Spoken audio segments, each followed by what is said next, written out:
on.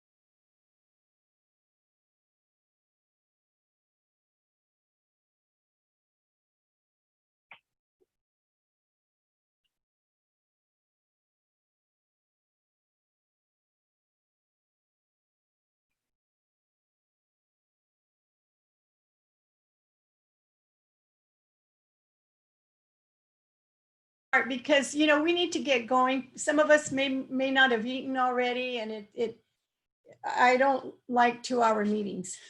So anyway, so I'll go ahead and call the meeting to order.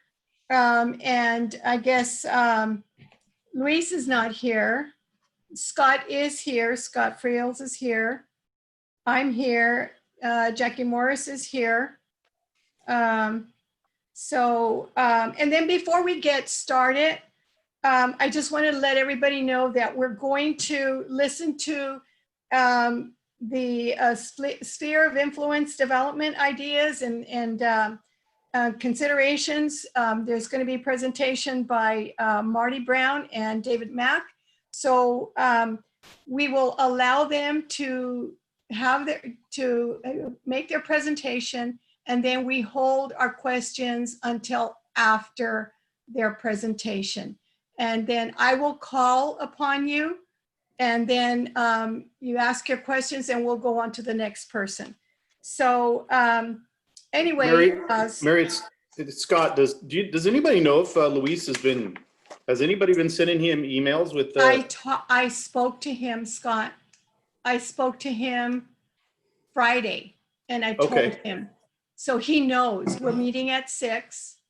And so I don't know. I don't know if maybe 6:30 would be easier for him. I don't know. So he does know. Okay. Okay. Thank you. You're welcome. And so anyway, so we're going to consider the minutes. If everybody, you know, had a chance to read them. And so if everybody is okay with them, we'll just go ahead and consider them. And we need to, you know, keep track of what our conversations are. And so that's why we're having these minutes. So anyway, so let's go ahead and go to item 4, presentation discussion by Marty Brown.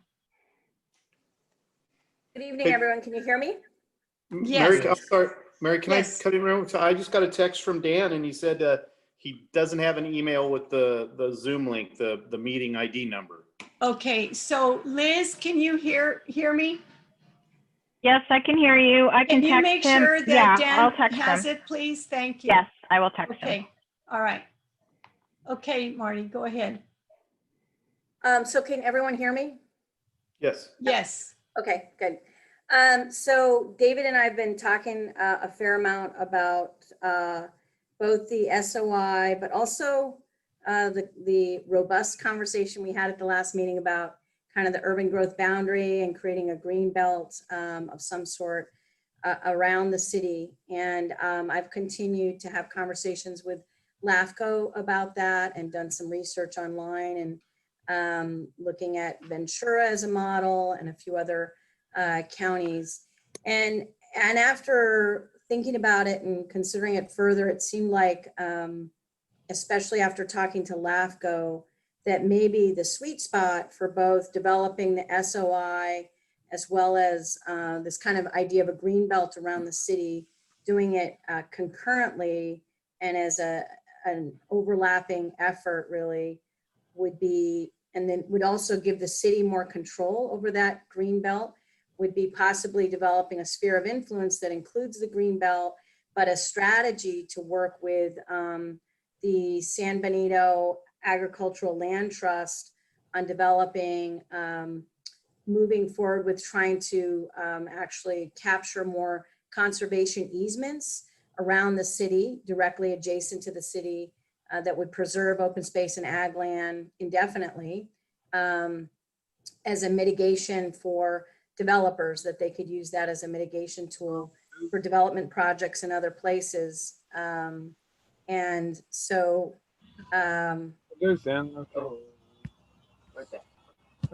sorry. No, that's okay. Go ahead. Go ahead.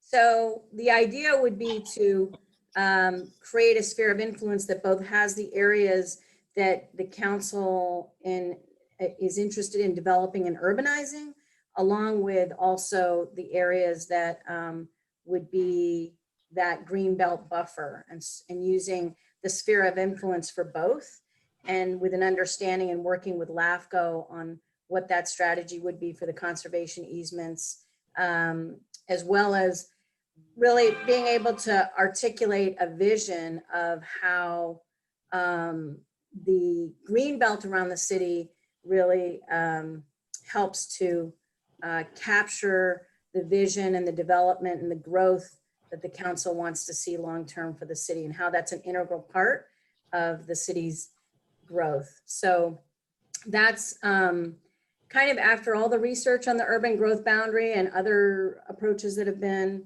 done in other counties, it seemed to be the path that, there was some good potential to get support from LAFCO, which is important, and also that the council and the city would have more control over, versus some of those other models really rely on the county's greater county involvement, county initiatives, ballot measures that require the entire county and other incorporated cities to, vote yes on limits to growth. And so a little harder and more challenging for just the city to be leading the charge on that kind of a more larger scale effort. So this seemed like something that was more manageable in terms of focusing on the city having more control and being able to initiate this and actually execute it.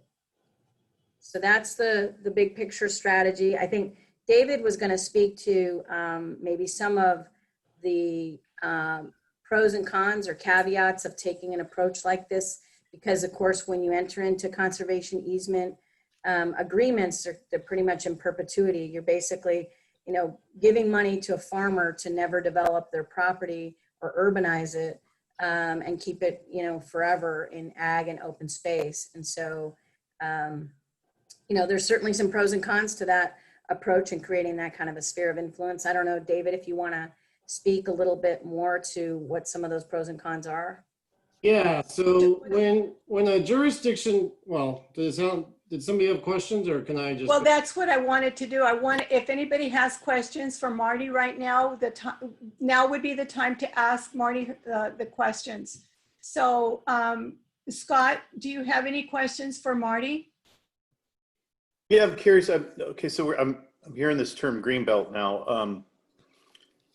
Is this greenbelt going to be in lieu of a growth boundary or a sphere of influence?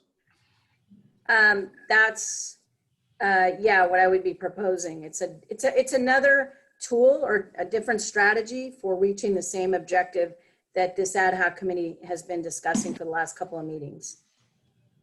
Okay, I get that. It just seems like that's going to take a little longer, or maybe a lot longer than what we've been talking about. So I think okay. that the challenge with the urban growth boundary is that you're setting limits to growth for the city, but it doesn't prevent the county from being able to develop at your doorstep. And so that seemed like a concurrent objective of the ad hoc committee, that you wanted to have some control over both. And so the urban growth boundary really helps to control the city's growth, but it doesn't really, from my research and my understanding, and David, please feel free to chime in, doesn't necessarily, and from talking to LAFCO, prevent the county from being able to continue to develop in unincorporated county.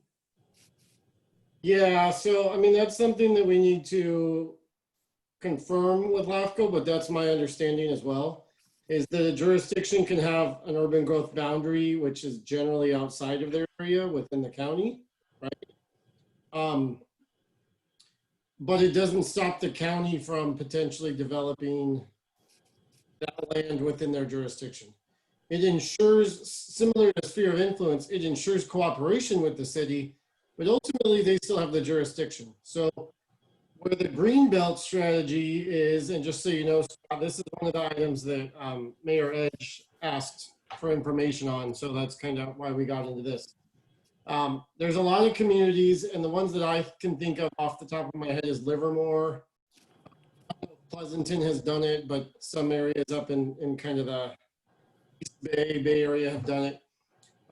You establish in cooperation with the county areas of permanent preservation so that the county doesn't grow into that necessarily, and it remains ag land, viable ag land, and the city doesn't grow into it.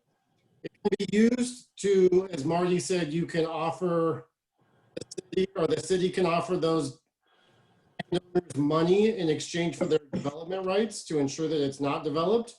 And you can transfer those development rights oftentimes to other properties. That's one benefit.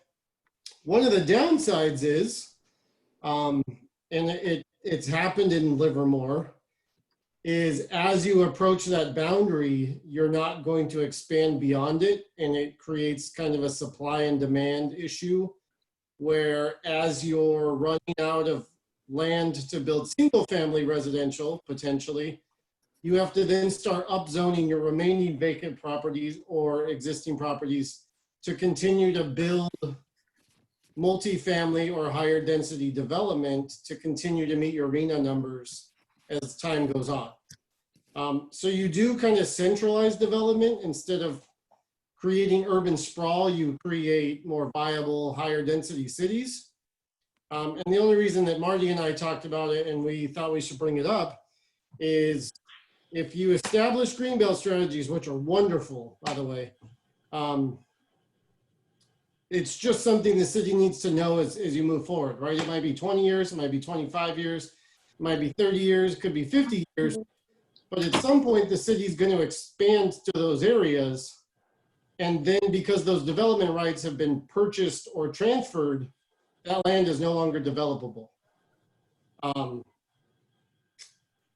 And that has created, I don't want to say created some issues, but in one way it preserves kind of the open space aura of the city, but it does at some point also drive up housing prices because you start to limit the supply of single family residential.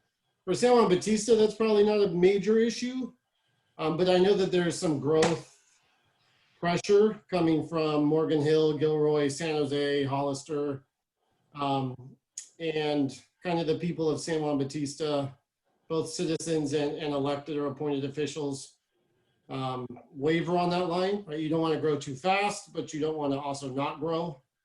So that's just something that we need to be aware of. One of the other advantages of a green belt is for mitigation purposes, you could establish a mitigation bank, whereas you're developing some other properties, developers are able to buy development rights from that area. Instead of the city buying them, other developers are able to do that. And I have some experience with that in the County of Monterey.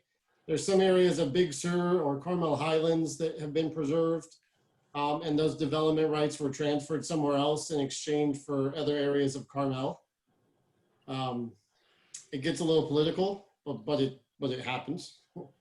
You know, because you create a market where, let me think of a great example. So I guess I'll use south of the Alameda, right? That may be a great area for higher density development. And if somebody could buy development rights from the Greenbelt to transfer those development rights to another parcel, that's great for that area, but you create an artificial market of supply and demand for development rights. And you end up with landowners who, for lack of a better word, may extort other developers for their development rights. And kind of an example of that, while not directly development rights, is just for everybody, if you look up the Malpaso water system in Monterey County, Carmel Valley, when those water rights were put on the market in exchange for development somewhere else. They started at about $35,000 per acre foot. And when I left the county in 2017, it was about $300,000 an acre foot for just water. So you do create kind of that market. So that's one issue. And then they're just harder to move, right? If you dedicate land in perpetuity for preservation, it's not a boundary you just get to move in 40 years. It's there. That land has been preserved. So as we talk about that, those are just kind of the things that we need to keep in our mind.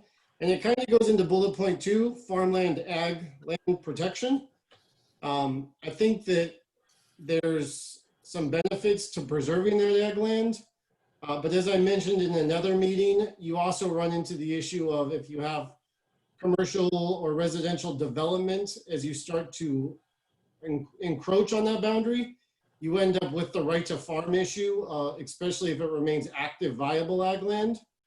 Does the fugitive dust from the constant tilling and growing or the wind patterns start to blow, dust and pesticides and other foul odors and smells from tilling the fields, fertilization into those areas? Because when you preserve the ag land for the Greenbelt strategy, you're also basically signaling that they will always be able to farm unless they change that zone. Just to add, if I could add one thing to that, when I was talking to the executive director of LAFCO, we weren't so much thinking that the city would be doing the, purchasing conservation easements. The thought was more of partnering with the San Benito Agricultural Land Trust.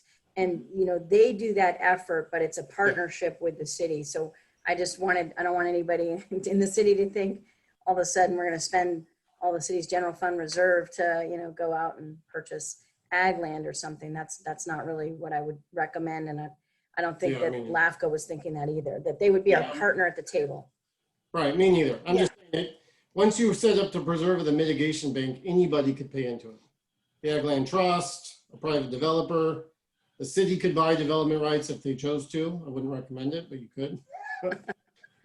For example, if there was like city-owned property and the city wanted to develop low-income housing, you could buy development rights from somewhere else.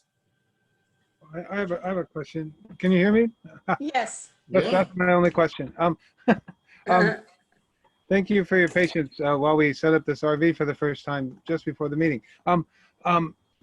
Marty and David, I grew up with these green belts in Ventura County, and that's where Marty and I found a nice link that talked about agreements between the city and the county to establish green belts.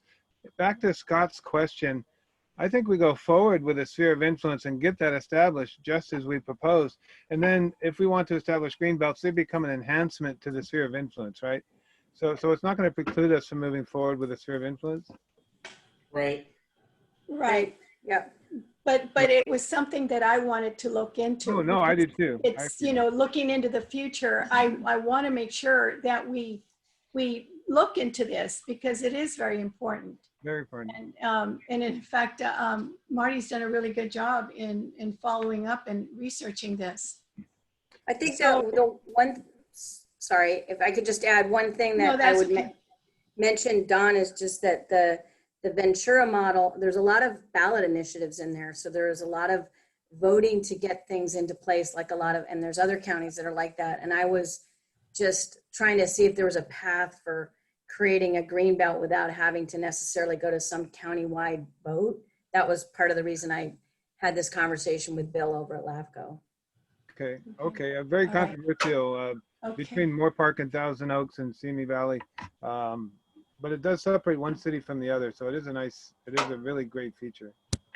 And I would love to see the Ag Trust come in and help us out. My big concern is the quote unquote open space people.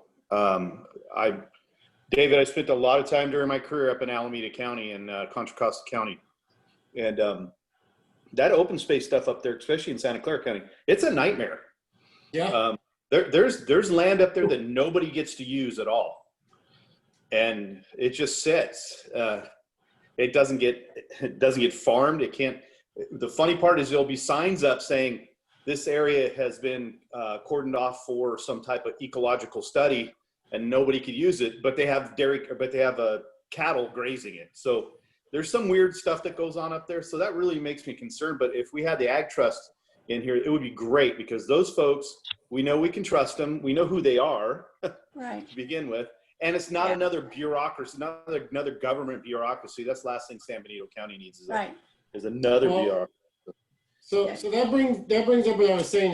It really depends on how it's set up. If portions of it are set up as mitigation banks, which is what happened in Santa Clara and Alameda County, where developers were able to pay into a bank to permanently preserve land to mitigate the impacts of a special species. That's where you end up with what Scott's talking about, is they end up as environmental protection reserves.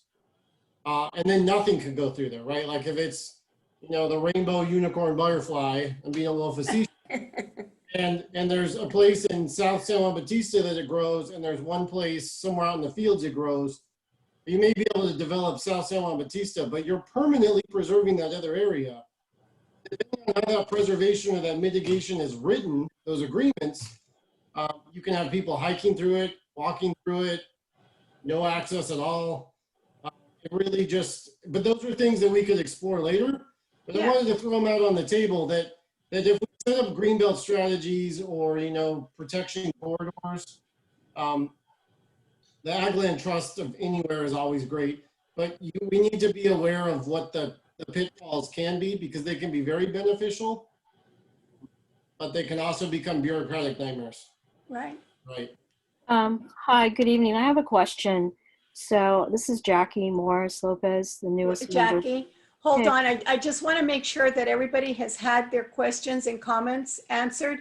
So Scott, were you done with your questions? Yes, that was excellent. Thank you. I appreciate it, Marty and David. I appreciate your. Okay. All right. Good. Thank you. Okay, Jackie, go ahead. Thank you.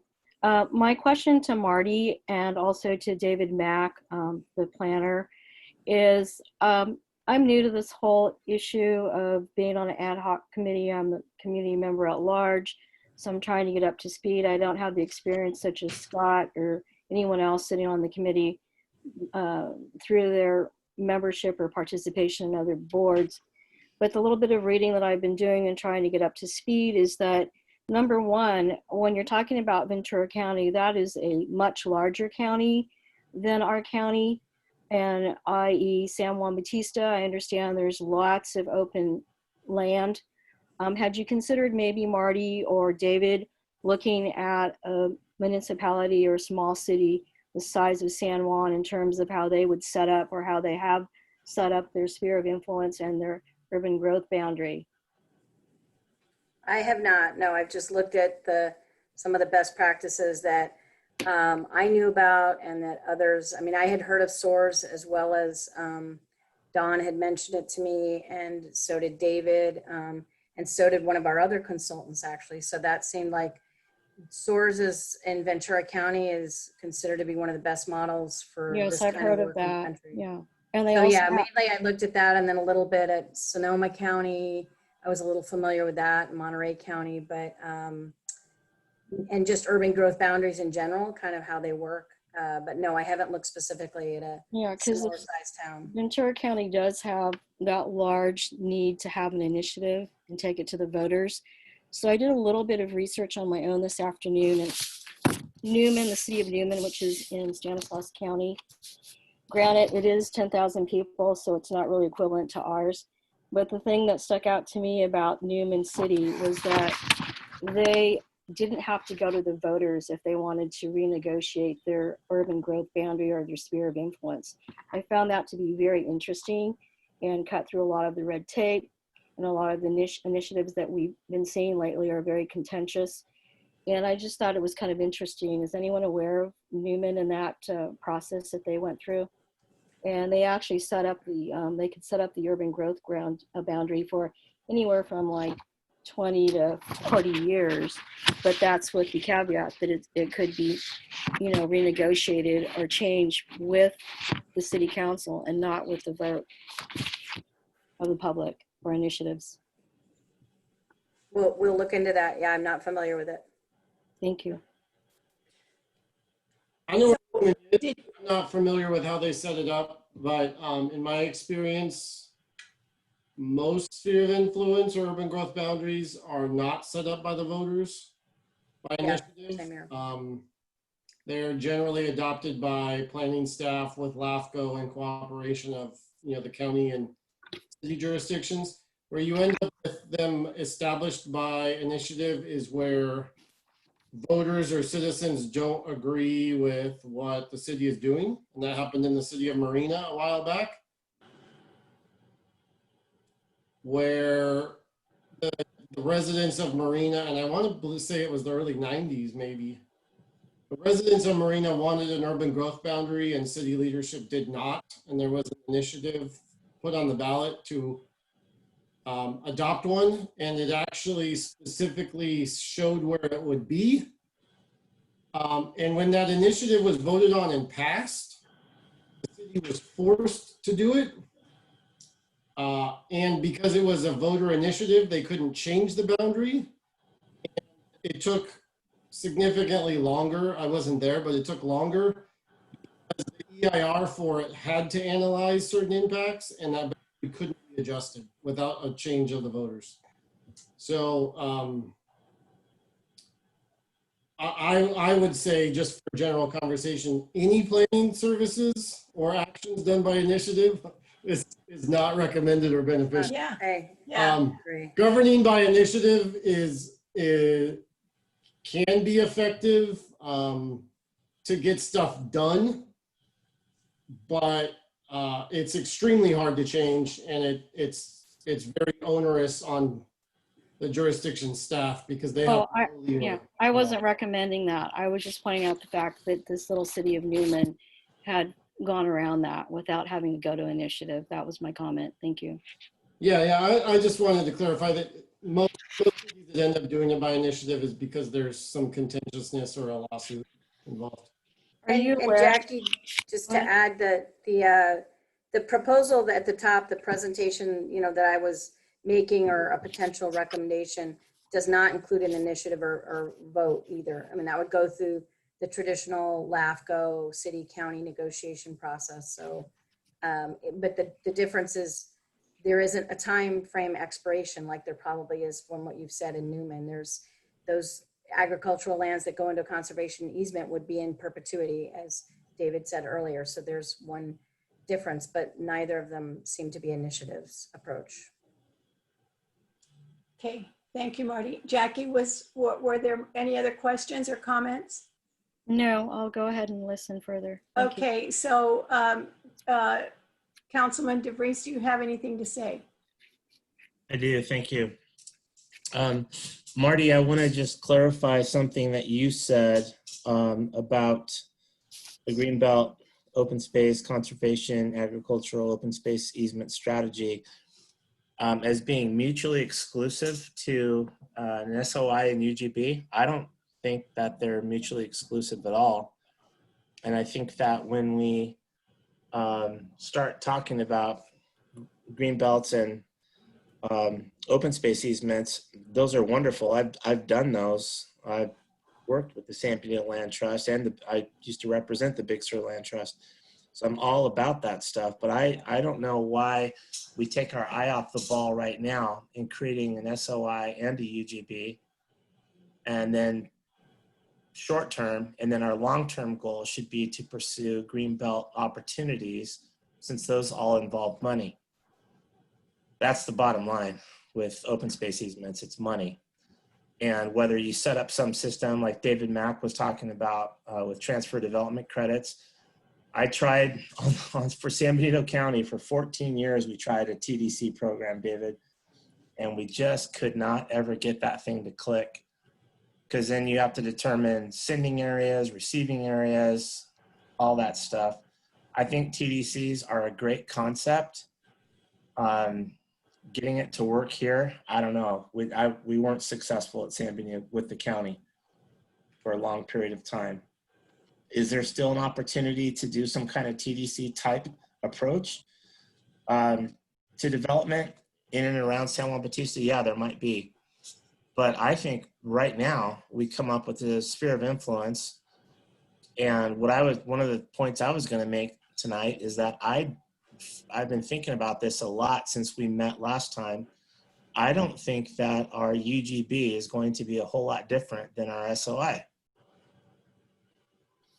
I can't envision a scenario whereby we would have an urban growth boundary that would be bigger or more encompassing than our sphere of influence. And if that's true, I'm interested to hear what the rest of the committee members have to say about it. But if that's true, then the determination of our SOI might be the same as determining the UGB. And that is kind of a new paradigm and a new way of looking at it. But that's kind of where I'm going. And then, like I said, by all means, let's pursue open space easements, agricultural, green. I'm a member of the Greenbelt Alliance in San Jose. I love the Greenbelt Alliance in San Jose. They're doing amazing work. Let's pursue all that. But for right now, I think we keep our eye on the ball and get this SOI and UGB done. Oh, one last thing, Mary. I do disagree with Bill Nicholson, his comments last meeting that if we do an SOI, we do not need a UGB, that an SOI by itself is adequate. I don't think that's true. And I say that purely from the standpoint of the ease with which an SOI is changed, modified, enlarged. And David, I think you spoke to this a little bit at the city council meeting last Tuesday. My experience is that SOIs are very easily modified by LAFCO by 5 people sitting in a room over in Hollister, whereas a UGB is really hard to change because it's a general plan amendment. So I think we need both. Even though they may be the same line, the same boundary, I'm a firm believer that we need both.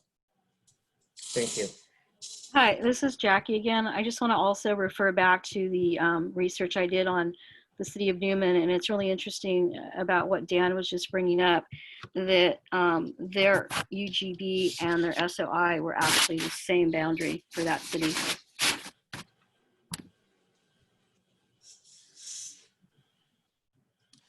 It makes sense. It makes sense, Jackie. I mean, if you look at our 2035 general plan, it says the definition of a sphere of influence is all lands, or something, I'm paraphrasing right now, I don't have it in front of me, but it's something about all lands that the city intends to annex in the foreseeable future or something like that. Well, how is that not the same definition of where we would want a UGB to be located? And I think that everyone on this committee is of like mind that we don't want that to be way out there. We want that to be pretty close and as tight as possible for both. So I think that I'm on board with the idea that the SOI equals UGB. You know what, Dan, I did read the same thing in the research that I've been doing, is that it can be fairly close to the SOI, the UGB. So yeah. Anyway, so is there anybody else? Were you done with all your questions and comments, Dan? Yeah, I am, Mary, but one last question to you personally, but based on the last comment, can you yourself, because I couldn't, Mary, but if you can you envision a scenario where you would want a UGB that's further distant from the city core than the SOI? You know what? I can't answer that question, Dan, because I even though I've done a lot of research, I'm not an expert, so I can't really say what the difference is, you know, what the difference between the UGB is or the sphere of influence. I know that we want to keep the sphere of influence tight, but as far as the urban growth boundaries, I'm still studying that. So I really can't honestly answer your question, Dan. Yeah, I appreciate that. I know it's a lot of philosophical stuff really to get your head around. Right. And And it's all, But you know, I have to say that I'm very grateful for Marty and David. You know, we have their expertise, and you know, they're leading us through this, and so I appreciate their work.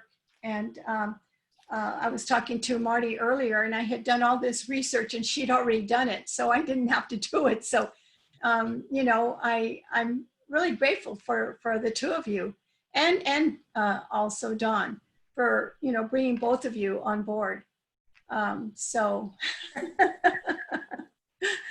so anyway, is there anybody, I guess Luis didn't make it to the meeting. Yeah. Okay. So Dawn, did you have anything to say? You're muted. We can't hear you. That's okay. Sorry, and sorry for the background noise. I don't have anything else to add to this conversation. I think the city of Newman is a neat example. Thank you, Jackie. We'll look into that for sure. And I think these enhancements, this all becomes part of the narrative, right? So we establish under certain conditions, and we have narratives that establish these green belts and these preferences as part of our SOI and general plan amendment.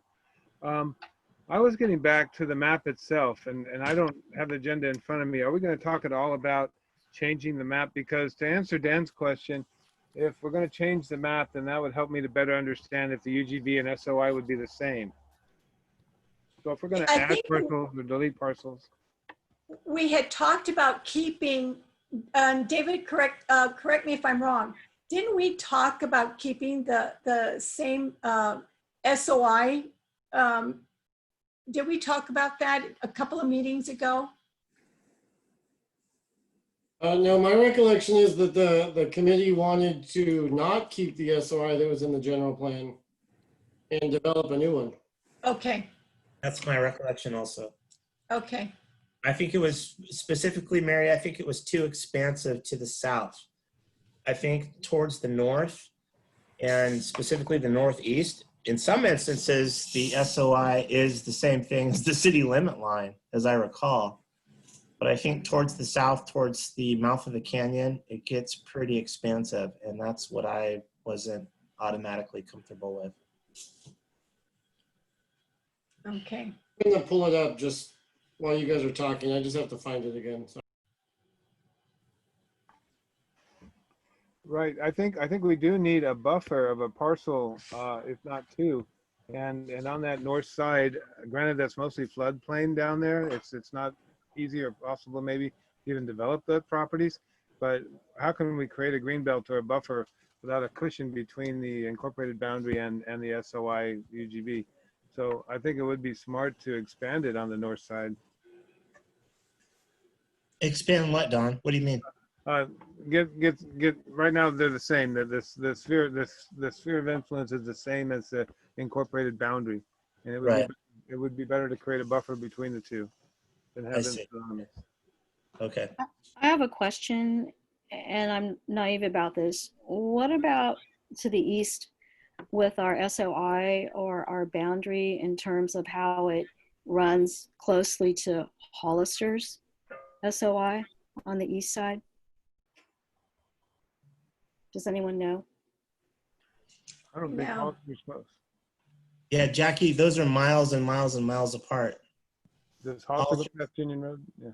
Yeah, Yeah, I was thinking in terms, Dan, of like, you know, the development now on, is it Buena Vista that's on the east side with the annexation of the residential? Right. Yeah, no, Hollister's sphere of influence is, I don't even know how many miles away from us and ours. It's they're way far away. These sphere of influences tend to cling pretty closely to the incorporated city limits of a city. And that's because the definition of a sphere of influence is you have to be able to provide sewer and water to you have to demonstrate that a city can provide sewer and water to the area that you are going to annex or have be in your sphere of influence. So we can't provide sewer and water all the way out to Buena Vista, nor can Hollister provide that all the way over here. So I don't think there's much of a concern of Hollister's SOI or ours bumping into each other, they're always going to be miles apart.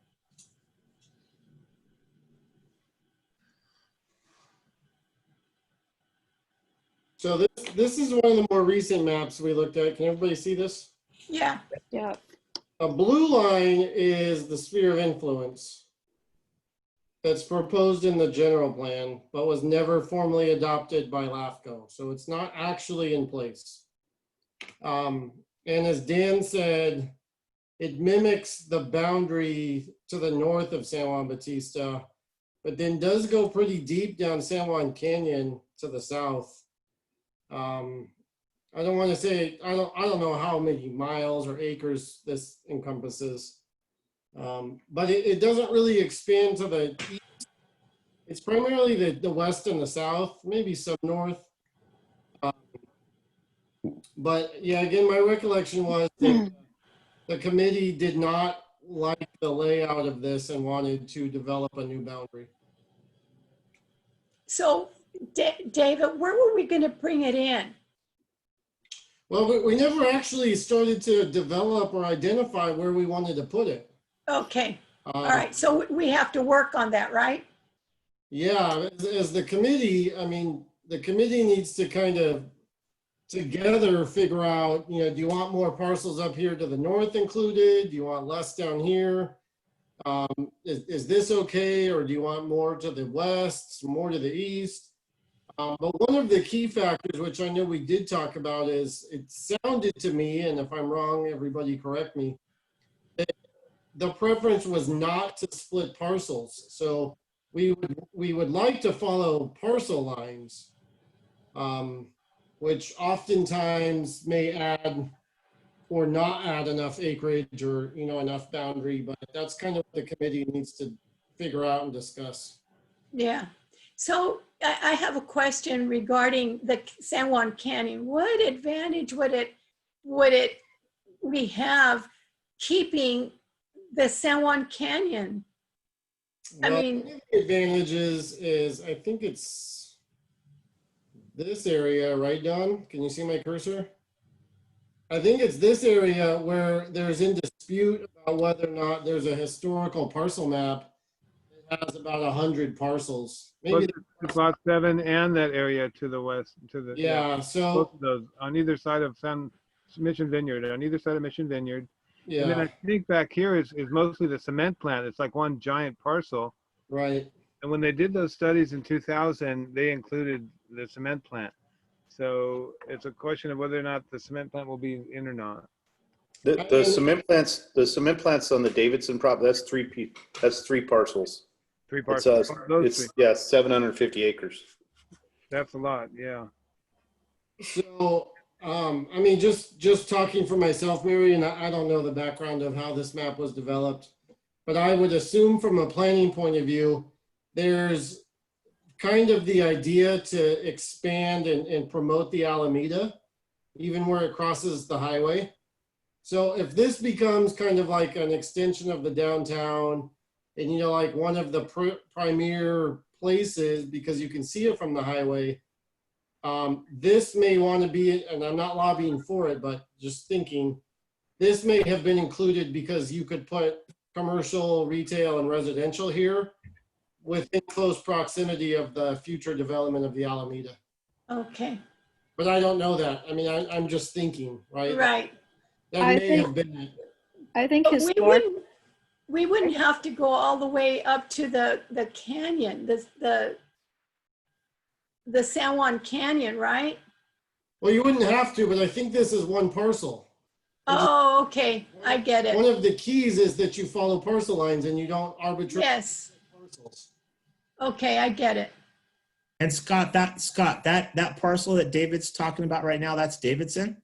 I believe it's Davidson, yeah. I'm 90% sure. And it follows the, if I'm looking at my orientation to the southwest, it follows the old stage road in a big Yeah. section of that. So this, however, this little Utah shaped map is, it really doesn't follow that piece of property. I'm not sure why it cuts right through the middle of it there, but Oh, I see. It could- Because this is the actual parcel line, it looks like. It looks like originally that, yeah, well, that's the old stage road right there. Yeah. So Yeah. yes, up until almost the summit of the old stage road, that ranch, and that's a third piece. So the big property is down below, which would be to the north. And then up in the mountain there's another 2 pieces of property to it. I don't personally want to see I don't want to see us into the San Juan Canyon. That's a whole ball of wax we don't want to deal with. It's a high fire severity zone. I mean, we could go on and on with that. Yeah. Especially that cement plant is not a, it's never been, I don't think it's ever been blessed by the EPA as far as even development. As a matter of fact, I don't know if you guys, well, Dan and Jackie probably remember, and Mary, that was the original site for the high school. And Yeah.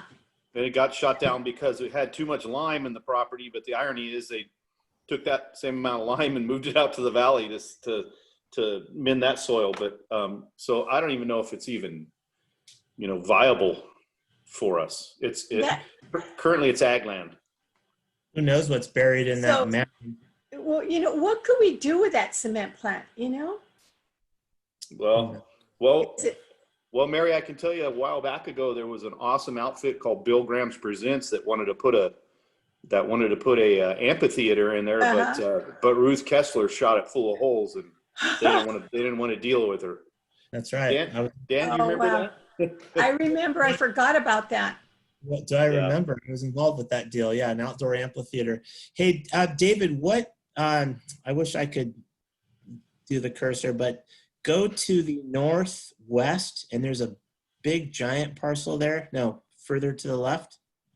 West. Northwest. That This one. one? That one. Who's that? I don't actually know who that belongs to. Is that Nyland, Scott? Yeah, that's the I Nyland think it Ranch. is. So right at the top, right there, right below so number 19, that would be Harvey's old property. The guy with the big American flag up on the hill right at Harvey's place, that's his place right there. Wow. And then that's the Nyland property, that 46. That's Yeah. a lot of acres right there, isn't it? Well, that's just a small Yeah, I snippet think of it. it's all of this. There's much more of it. Yeah, that section right there was part of where they wanted to put that Formula One raceway. Yeah, it is. Got And- shot down. And unfortunately, fortunately, they thought we had a sphere of influence in there.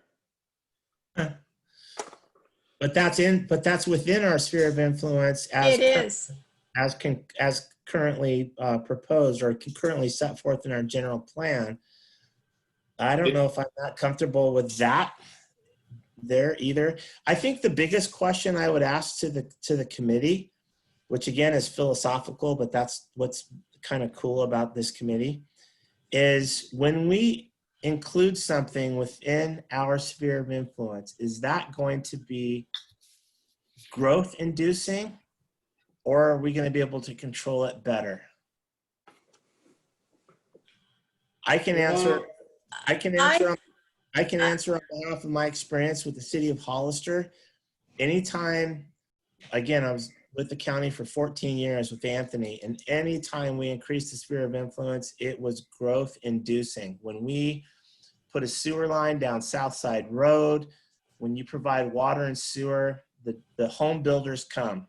So I'm a little bit leery of giving too much space to these residential home builders, Yeah, but Yeah. why couldn't we have control of that? Well, Mary, right now, the great part about the Nyland Ranch, and it's the best control ever, and it's done by nature, is there's no water there. All right. So they would have to get the water from us. So Okay. if we did put it in that sphere of influence, then Then we would have to provide water. Yeah. Well, so, I mean, you don't have to immediately provide water, but you have to demonstrate to LAFCO that you have the ability to provide water, right? You're not gonna, the city's not gonna have to run sewer and water lines to every parcel within the sphere, obviously, but you're trying to identify your potential growth areas. You can't just throw in like 100,000 acres and say, we want to work collaboratively with the county because, you know, we don't want you guys to build whatever you want. It has to be reasonable. But yeah, as Scott said, or as Scott and Dan have said, if you put a water line or sewer line in there, it's growth inducing and people will come, right? Yeah. And Bill Nicholson talked about it a little bit. One of the control mechanisms of a sphere of influence is you generally get better cooperation and collaboration with the county. They retain the jurisdiction until it's annexed, but they will ask and rely on the city to provide to it at some point. I mean, that's the first step to annexation, is identifying that that's your potential growth area. So it's, to answer your question from my perspective, Dan, it's a little bit of both, right? Is it growth inducing? Yeah, because you're telling the community and the developers, this is where the city wants to grow as we move forward. Is it a little bit controllable? Yeah, because you get better cooperation with the county.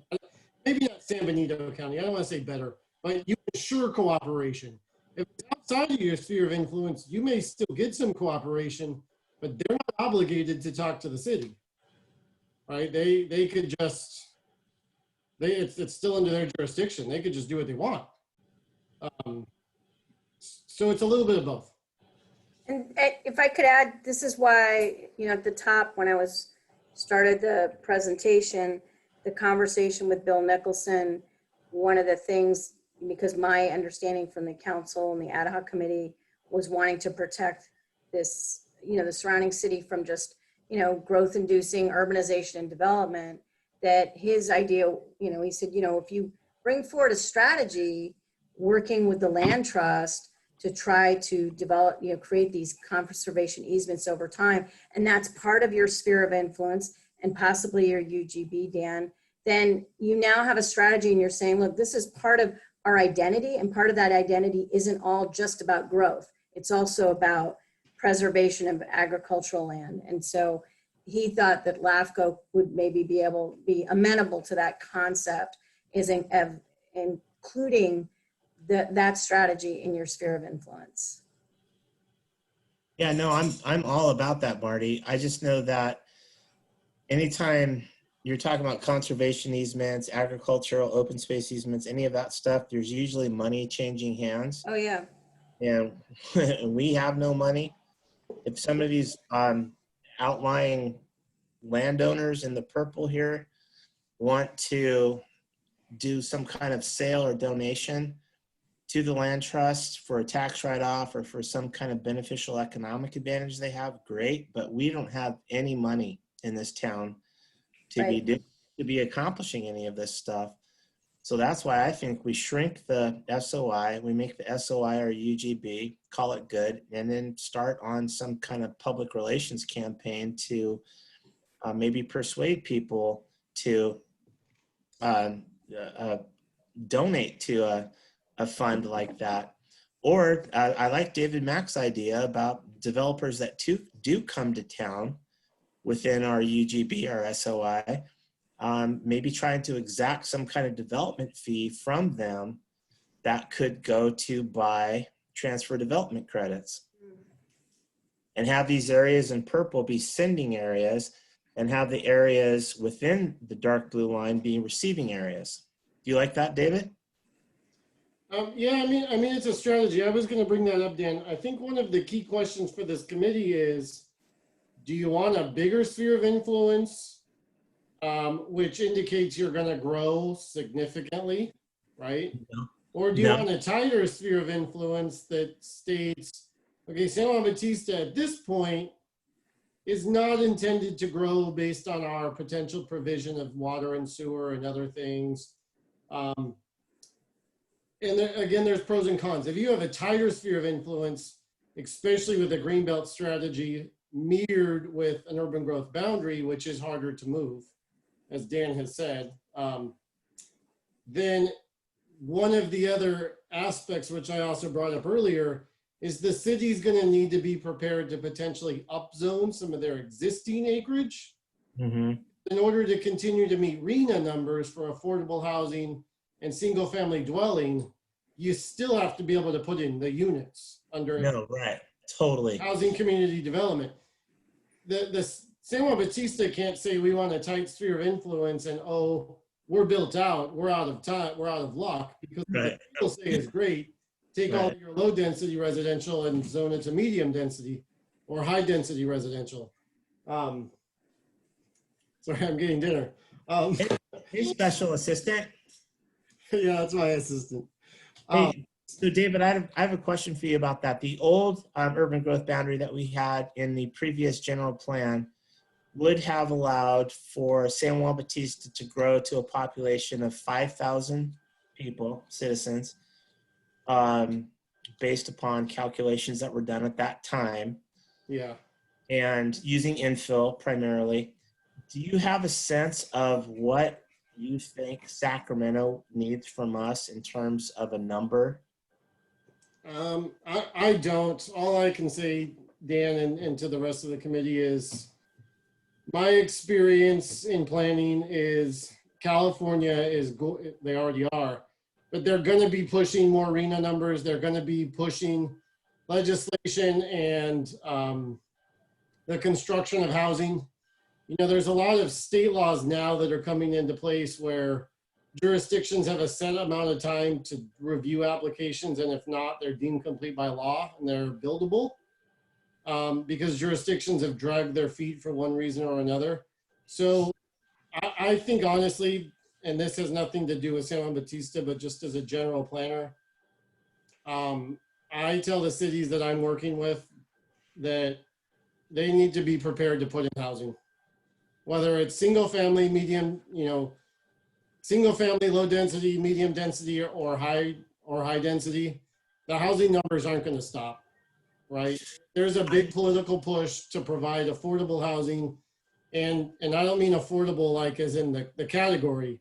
I mean like flood the market to have housing be affordable, because there's so many units on the market that the average family can buy a house. I think Right? If you look at like, and I don't want to get into the weeds on this, but if you look at like Senator Weiner or Weiner, however you want to pronounce it, some of the bills he's trying to bring forward have a lot of positives. But one of them would basically take low density residential zoning and allow somebody to build a triplex without planning review.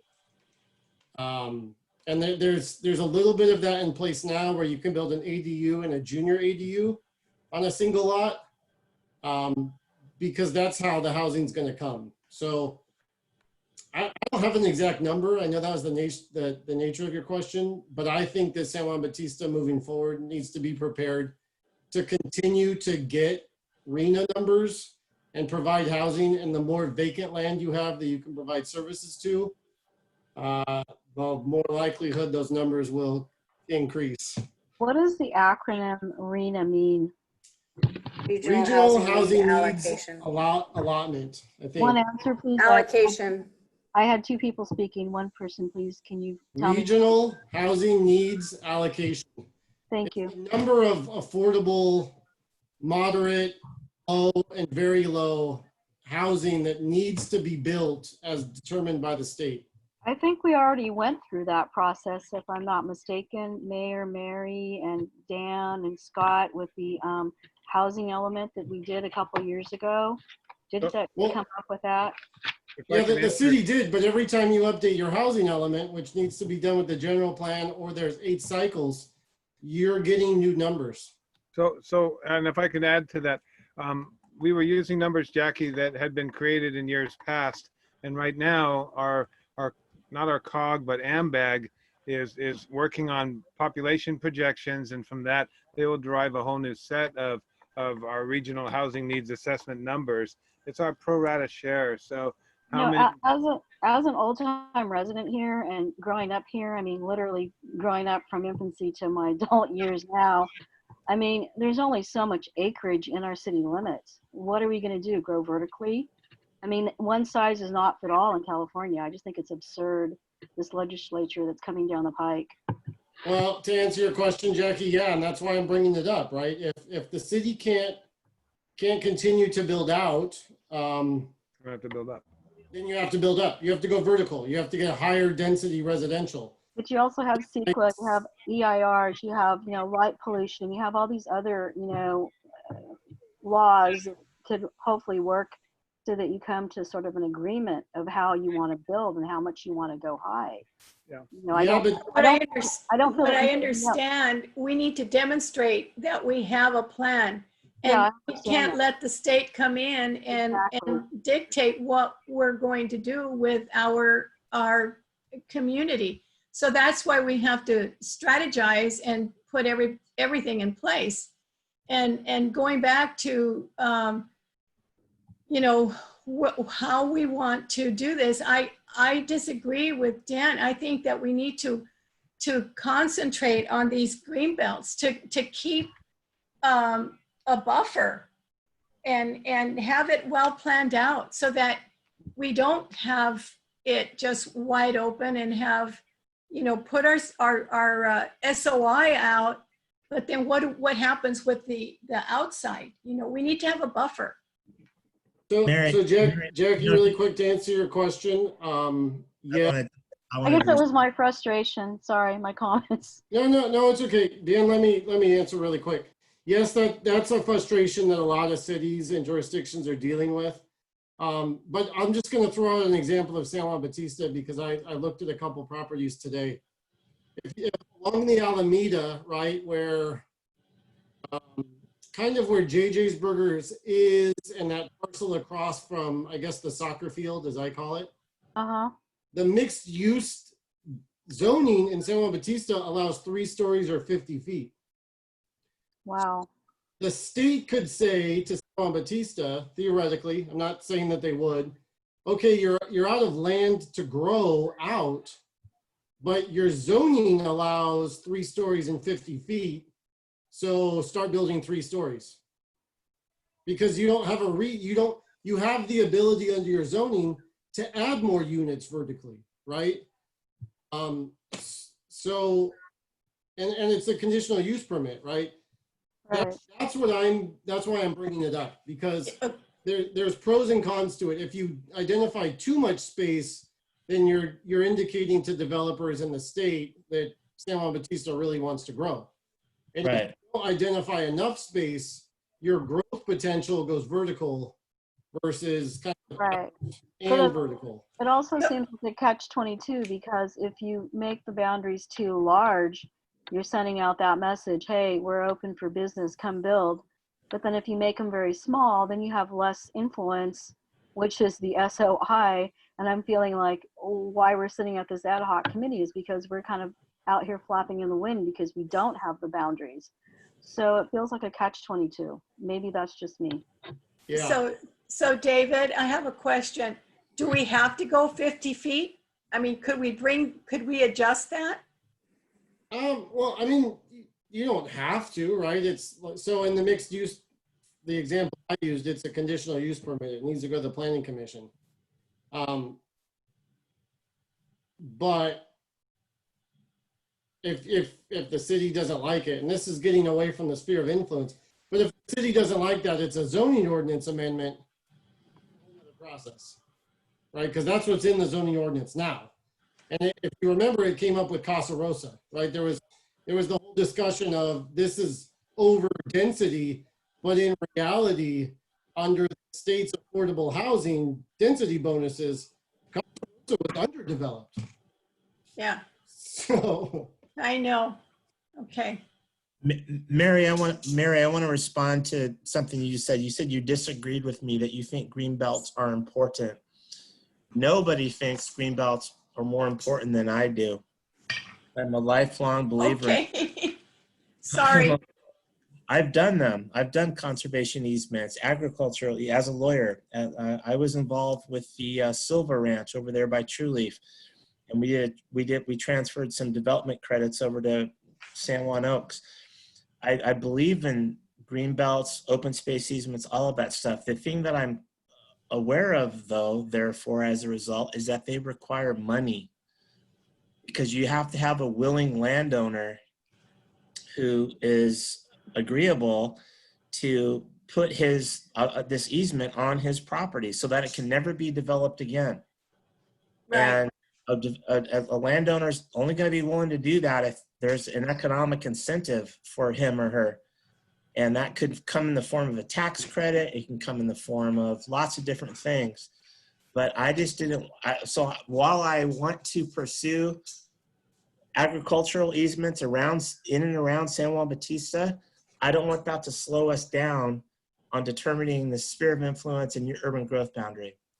And David, along those lines, as long as I have the microphone here, if it were up to me, I would have the sphere of influence be the city limit line right now. I really hate and despise the idea of San Juan Bautista sprawling out onto prime ag ground to the east, onto beautiful grazing ground to the west and the southwest.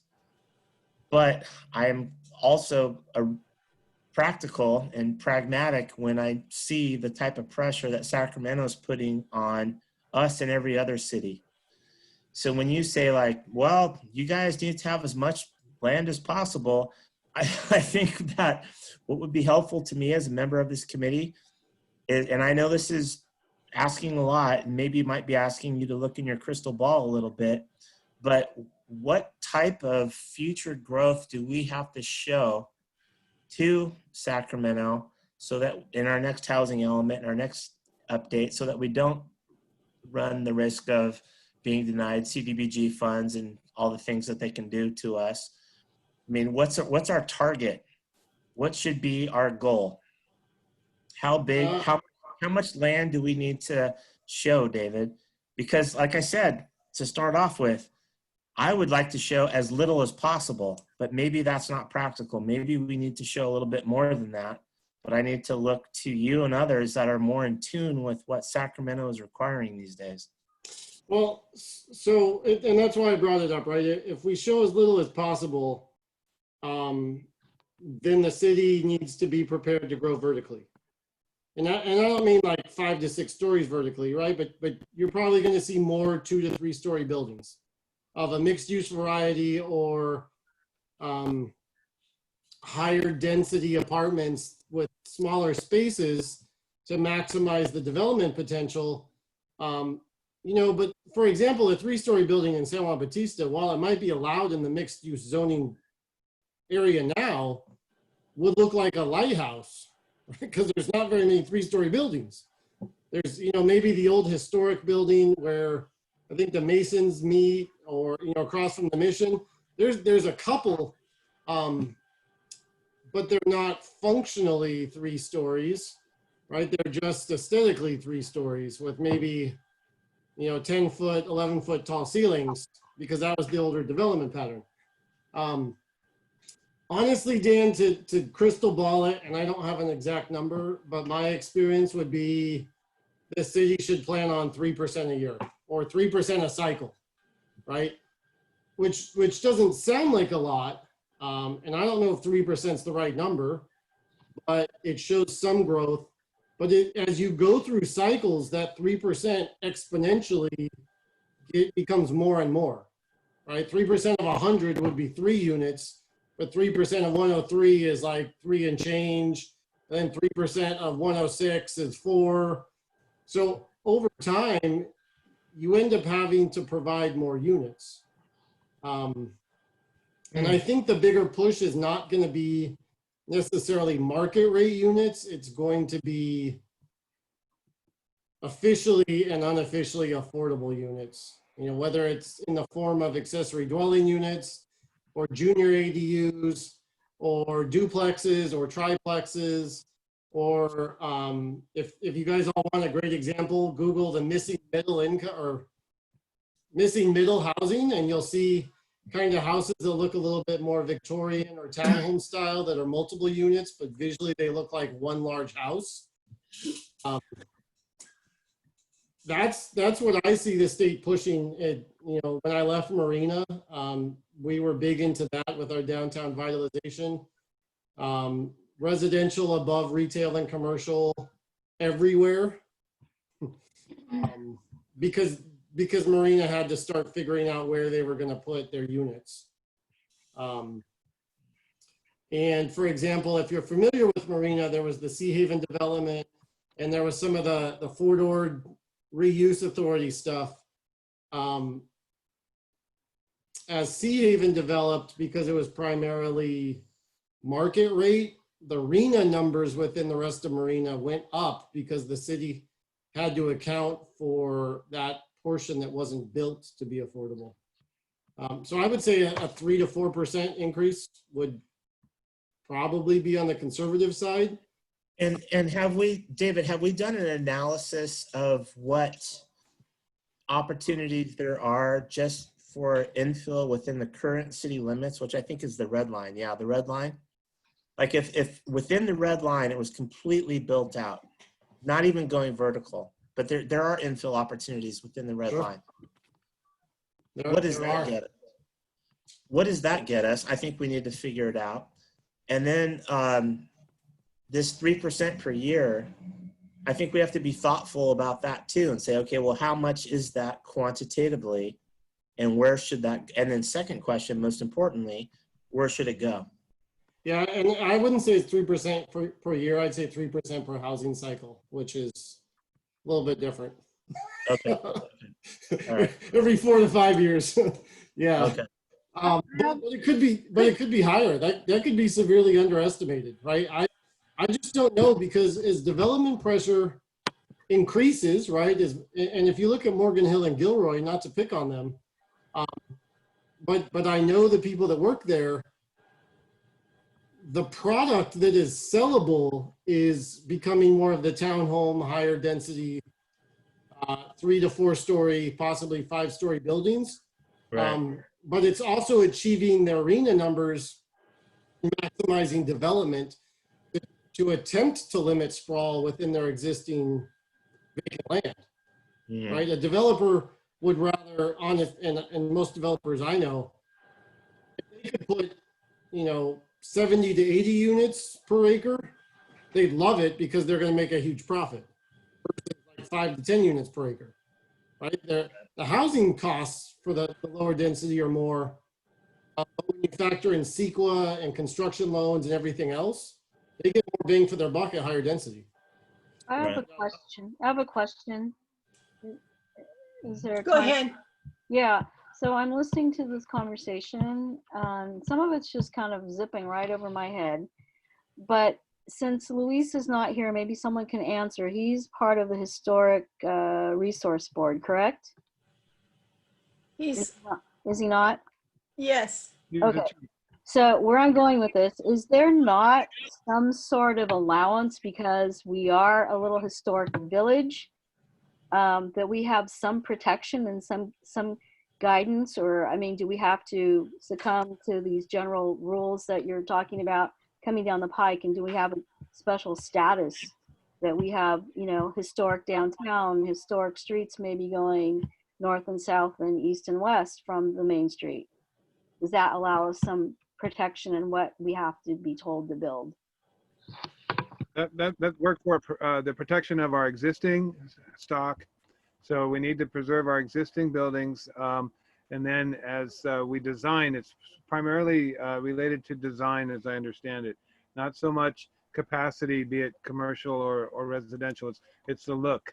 It's the look of things, to try and keep things small. And that's why we go to so much trouble with things like the color of the buildings and so forth. So it's more aesthetic, and it's also a matter of preserving our existing buildings. But Don, I think Jackie's question is whether we, the City of History, San Juan Bautista, enjoy some type of special exemption. Right, thank you. From these. And we don't, we're like everybody else. Right.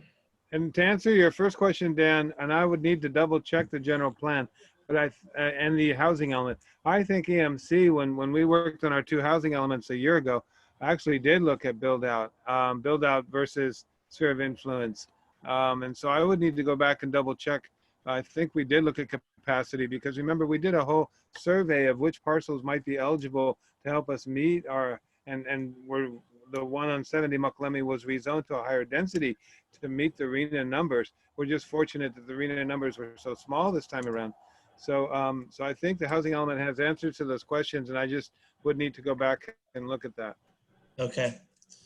Yeah. I think that would be helpful, Don, because I think it's the consensus of this committee and of the citizens that we represent that we want to expand only as much as necessary. Okay. And as necessary is defined as what the state of California is shoving down our throats. And Jackie, I hate that as much as you do. And I have for as long as I've been doing this, which is a long time, how Sacramento can come in and tell us what to do and how much we need and all that stuff. It's just, it's really onerous. But we have to play, because if we don't play, then we don't get these block grants. We don't get CDBG funds. We don't get anything. And Don will tell you about how important that is. So we have to strike a balance, I think. We have to strike a balance in appeasing Sacramento and maintaining our small town way of life. That's our goal. Well, Yeah, that's why I brought up if there's any exemptions for us and how we can work those loopholes and actually find more funding to help us preserve what we have and not go and stick, you know, a cottage looking type apartment house in between two historic buildings. Right. Yeah, I would say, Jackie, the answer to that is, you know, San Juan Bautista has a historic district identified in historic buildings.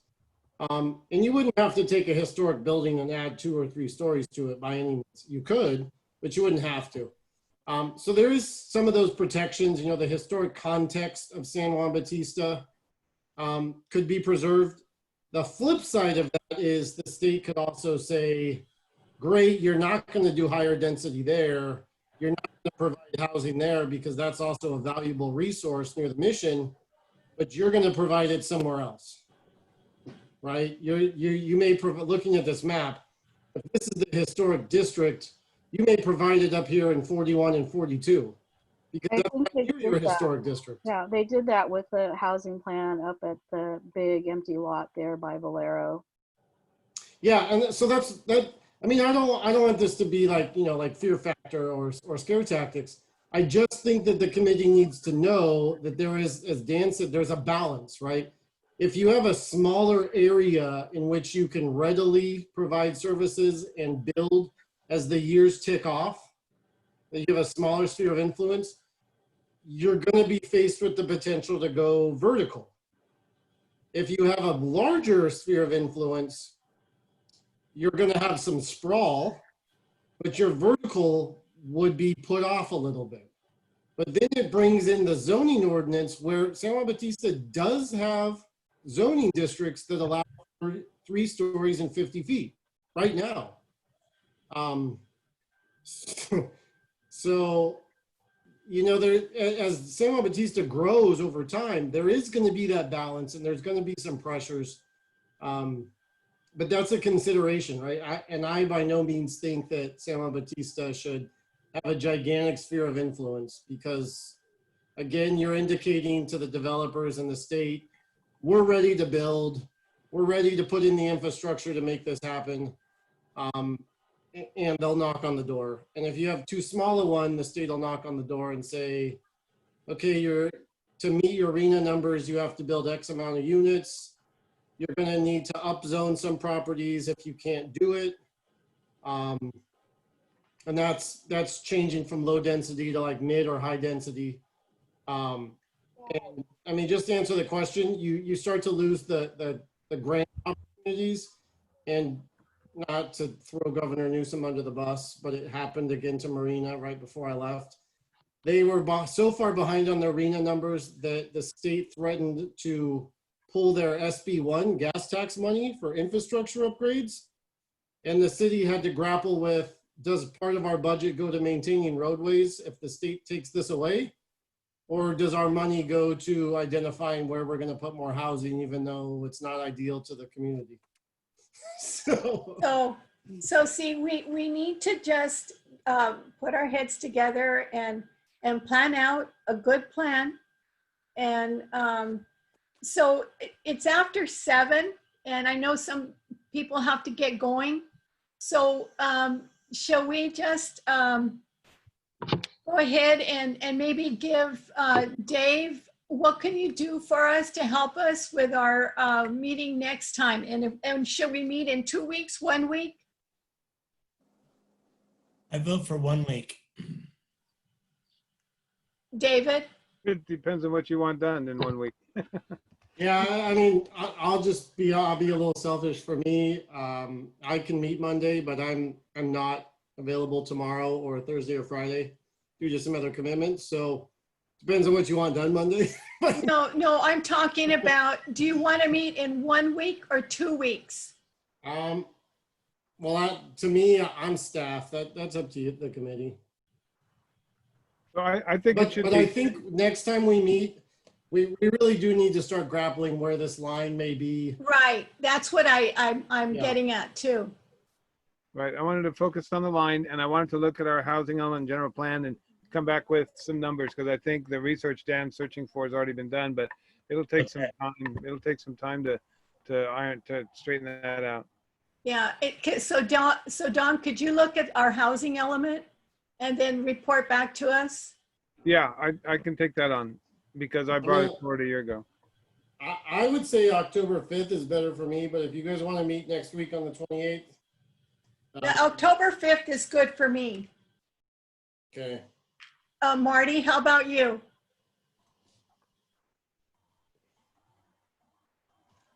She's muted. She's muted. Marty? Sorry, yes, I'm available. The 5th is fine. Okay, all right. I won't be here next Monday, so it's not good for me. Jackie?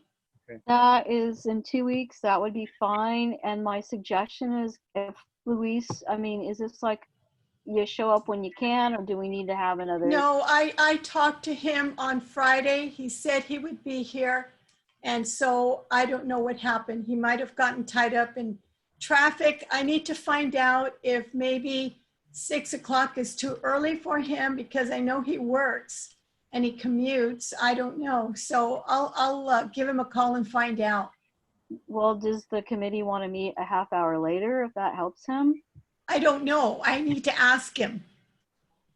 I'll ask him, and then I'll let everybody know.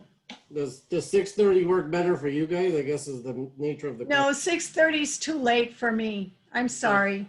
Well, I took off an hour and a half early from my clinic from King City to get here, to be here on time. So I think you have to do what you have to do. Yeah. That's like cutting into my pay. Yeah, no, 6 o'clock is Driving from late King enough. City is an hour and a half to San Juan. Yeah, no, 6 o'clock. We have it another day.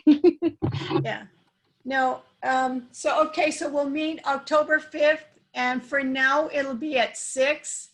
And I will talk to Luis and find out what's going on with him. Okay, so it sounds like Marty, Don, and I have some homework, so we can debrief later this week. Okay, But I guess for me, Good. as we said, we need, I guess if the committee members could start to brainstorm individually, where you may want this line, regardless of the. okay, I need a good map. I need recommendations. I need homework. I'm task oriented. okay. Maybe we can get you some maps, Jackie. Or I can just go to the library. No, that's all right. We'll email them to you. I can use the San Juan library. David, may I comment on what you just said, David? Yes, absolutely.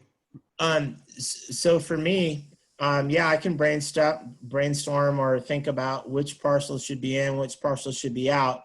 But again, the question is which parcels need to be in. I'd rather have them be all out.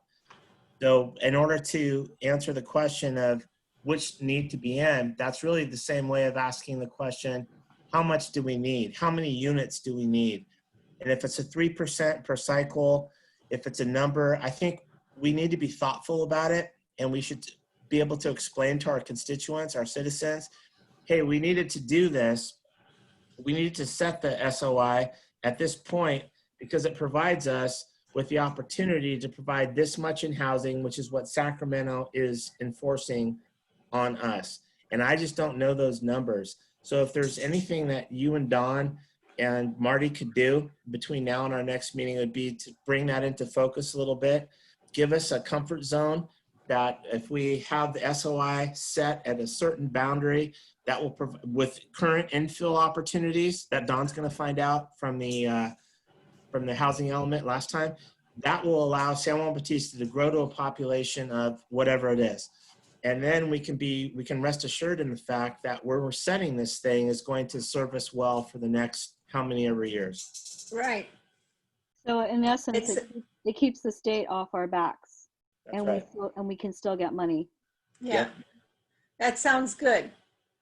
I'm just gonna throw this out here before you convene.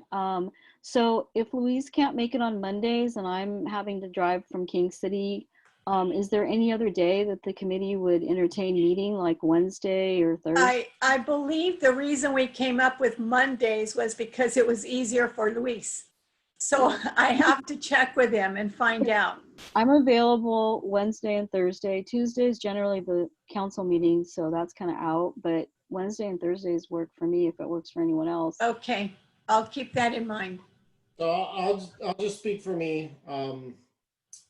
If the committee wants Wednesdays or Thursdays, most of the time I'm available, but I do other work for other cities. And generally Tuesday, Wednesday, Thursday are city council, planning commission dates. So it would depend on which Wednesday or Thursday. Yeah. Okay. Thank you, Dave. So shall we adjourn? Everybody knows what to do for next time? I Yes. believe so. Okay. Think So so. we'll see each other on October 5th at 6 o'clock, unless I talk to Luis and he might not be able to make it. We'll try and figure something out. And you'll Okay. consider maybe another day. I'll keep everybody informed. Okay, Great.